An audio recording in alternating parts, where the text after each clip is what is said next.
जंगल में बब्बर नामक शेर रहता था। एक दिन वह शिकार की तलाश में बहुत दूर निकल गया। शाम हो चुकी थी। कोई शिकार हाथ नहीं लगा था। ऊपर से वह थक कर चूर हो चुका था। तभी उसे एक गुफा दिखाई पड़ी। वह गुफा के अंदर चला गया। गुफा खाली थी। शेर ने सोचा अवश्य यहाँ रहने वाला जानवर बाहर गया है। रात होते होते वह गुफा में वापस जरूर आएगा। ऐसा करता हूँ, तब तक यहीं छुपकर बैठता हूँ।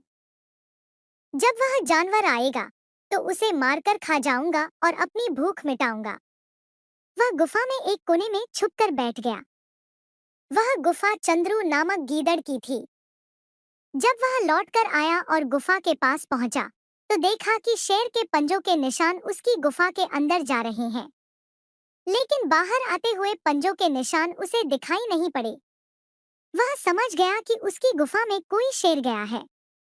उसे यह भी संदेह था कि वह अब भी अंदर ही बैठा हुआ है। यह पता लगाने की शेर गुफा में बैठा है या नहीं, उसने एक युक्ति निकाली।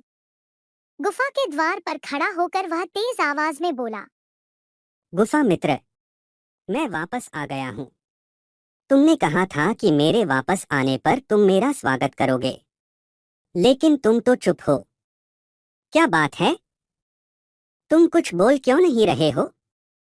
जब गीदड़ की आवाज शेर के कानों में पहुंची तो उसने सोचा कि ये गुफा अवश्य गीदड़ के आने पर उसका स्वागत करते हुए कुछ कहती है।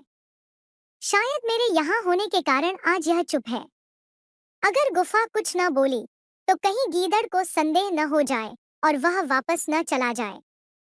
इसलिए वह गरज कर बोला, आओ मित्र, मैं कब से तुम्हारी प्रतीक्षा कर रहा हूँ। तुम्हारा स्वागत है। जल्दी अंदर आओ। शेर की गरज सुनकर गीदड़ डर गया। वह उल्टे पैर वहां से भाग गया। इधर शेर बहुत देर तक गीदड़ के अंदर आने की प्रतीक्षा करता रहा, लेकिन सब व्यर्थ रहा। अंत में उसे समझ आ गया कि गीदड़ उसे मूर्ख बनाकर भाग गया है।